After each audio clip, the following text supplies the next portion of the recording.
اگر 3 منٹ اس مسئلے پہ گفتگو کر سکے کہ صدیق کو علی نے نہیں مانا تھا تو کعبے کے رب کی قسم ہے میں محمد کے منبر پہ قدم رکھنا چھوڑ دوں گا.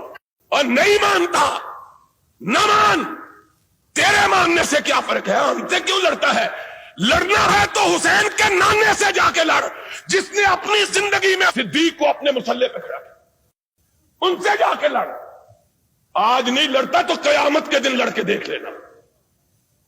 تیرا شمار محمد کے ساتھ لڑنے والوں میں ہوگا, ہمارا ساتھ محمد کی بات پہ گردن کے جھکانے والوں کے ساتھ ہوگا.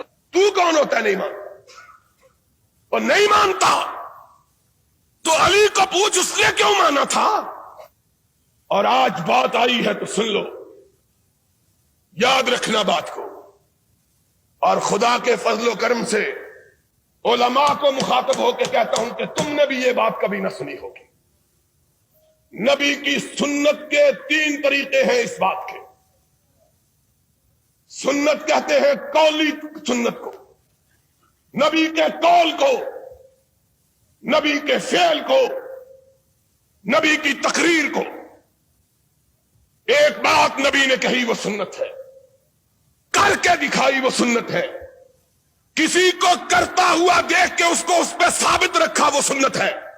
آؤ اور میں تمہیں بتلاؤں, اور نبی نے ابو بکر کی امامت کو 3 سنتوں سے ثابت کیا ہے. قولی سے بھی ثابت کیا, فعلی سے بھی ثابت کیا, تقریر سے بھی ثابت کیا.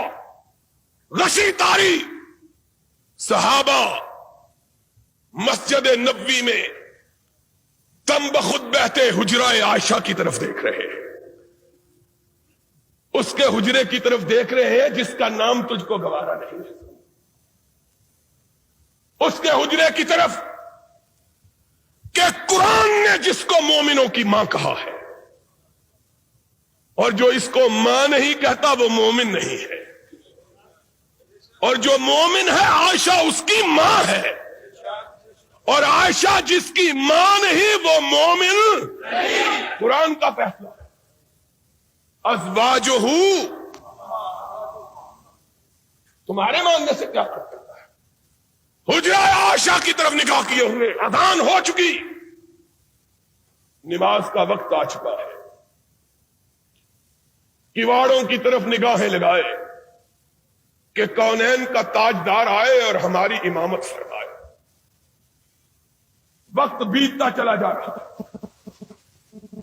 بلال با چشم نم اٹھے, آقا کے دروازے کے قریب ہو کے کہا الصلاۃ الصلاۃ, نماز. اندر سے کوئی آواز نہیں آتی. بلال کی آواز ٹوٹ جاتی ہے, دل شکستہ ہو جاتا ہے. آج اندر سے کوئی آواز نہیں آ رہی, نہ جانے میرے آقا پہ کیا بیت گئی ہے. صحابہ منتظر, آہیں کراہوں میں اور سسکیاں چیخوں میں تبدیل ہونے لگی. اللہ آج کیا وجہ ہے کہ کونین کا تاجدار ہماری امامت کے لیے نہیں آ رہا؟ سرور کائنات بیماری کے عالم میں اپنے بستر پہ تشریف فرما, امہات المومنین گرد میں بیٹھی ہیں. آقا نے آنکھ کھولی. آقا صحابہ آپ کی آمد کے منتظر, اور بلال کئی دفعہ آواز دے چکا, صدا دے چکا ہے الصلاۃ. نگاہ اٹھائی, فرمایا مرو ابا بکر فلیصلی بالناس, جاؤ اور فیصلہ آج اسی بات پہ کر لو. کب کہا, کس کو کہا اور کیا کہا؟ بنو ہاشم کے لوگ موجود ہیں, اپنے داماد موجود ہیں, اپنے چچا کے بیٹے موجود ہیں, عقیل موجود ہے, علی موجود ہے, ابن عباس موجود ہے, فضیل موجود ہے, اور تو اور رسول کا باپ موجود ہے. وہ باپ جس کے متعلق آقا کائنات نے کہا تھا ان عباس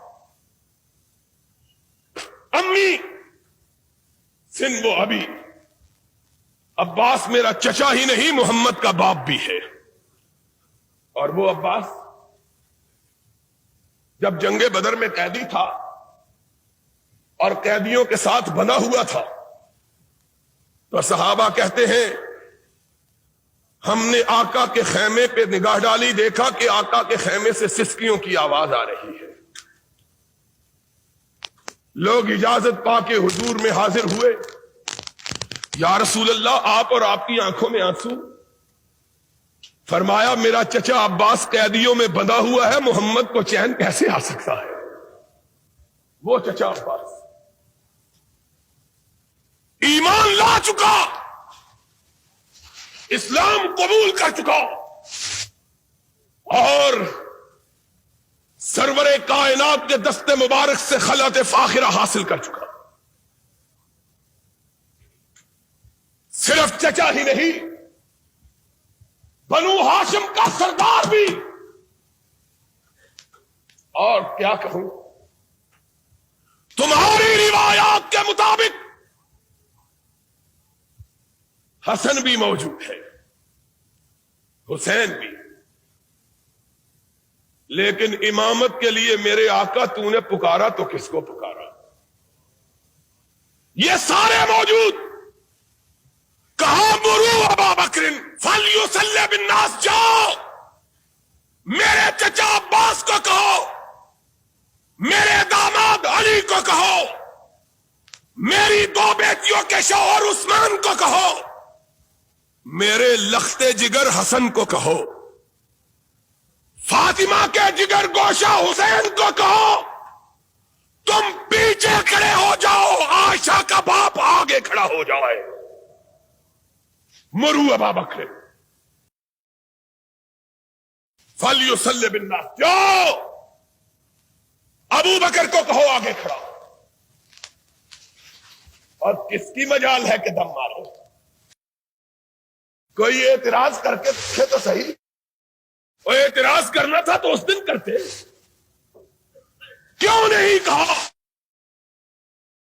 آقا کس کو آگے کھڑے کر رہے ہو؟ کون بولے؟ کس کی مجال ہے کہ لفظ آئی؟ اور صدیقہ بولی، میں نے کہا کہ بولی نہیں، عرش والے نے بلوایا تاکہ بات پکی ہو جائے۔ کہا یا رسول اللہ کسی اور کو کہہ دیجیے۔ نگاہ اٹھائی، فرمایا لا ينبغي لقوم ان يكون فيهم ابو بکر ان يومهم غیرہ، ابو بکر کے ہوتے ہوئے کوئی دوسرا محمد کے مصلے پہ کھڑا ہونے کی جرت کر سکتا ہی نہیں ہے۔ مرو ابا بکر فلیصلی بالناس، جاؤ میرے صدیق کو کھڑا کرو۔ ہائے ہائے، تیسری مرتبہ پھر خدا نے کہلوایا، آقا کسی اور مسئلہ کس طرح پکا کر رہا ہے۔ کہا یا اللہ ہو والمؤمنون الا ابا بکر، فرش والے بھی نہیں مانتے، عرش والا بھی نہیں مانتا۔ نہ فرش والے مانے نہ عرش والا مانے تو اکیلے ابو بکر کو مانے۔ جاؤ ابو بکر کو کہو میرے مصلی امامت پہ کھڑا ہو جاؤ۔ بلال نے تب دستک دی، اندر سے ارشاد ہوا جاؤ میرے صدیق کو میرے جیتے جی میرے مصلی پہ کھڑا کر دو، کہ آنے والے جب کوئی اعتراض کرے تو کسی اور پہ نہ کرے، محمد پہ کرے، تاکہ اپنا ناتا تو اس سے توڑ لے۔ اعتراض کرنا ہے تو اس پہ کرو۔ اور سنو، قولی سنت یہاں ثابت ہوئی، اور صدیق کی امامت کے لیے محمد کی تینوں سنتیں اکٹھی ہو رہی۔ کھڑے ہو گئے، ارشاد ہوا مجھ کو اٹھاؤ۔ آقا کیا بات ہے؟